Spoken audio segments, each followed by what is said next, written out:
क्या आधार है? इसका मतलब उसमें और इसमें क्या फ़र्क है कि हम लोग इसके बारे में देखिए, एसीसी गोल्ड जो आता है, बेसिक एसीसी और ये दोनों एक ही साथ लॉन्चिंग किया था, तो इंडिया में आने में इसको टाइम लगा। ये 150 साल पुरानी कंपनी है। जब 150 साल? हाँ, जब सीमेंट ट्रेड की उत्पत्ति हुई थी तब से कंपनी 1859 या 69 के आसपास सीमेंट ट्रेड की स्टार्टिंग थी, उस समय की कंपनी है। हैदराबाद सीमेंट के नाम से कंपनी है।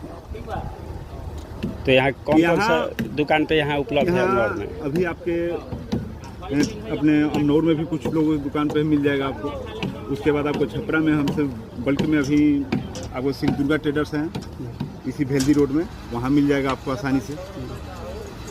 और आपका उत्तम कंस्ट्रक्शन है मरहौरा में, उनसे मिल जाएगा। बजरंग है, उनसे मिल जाएगा। ये मेरे प्रॉपर डीलर हैं।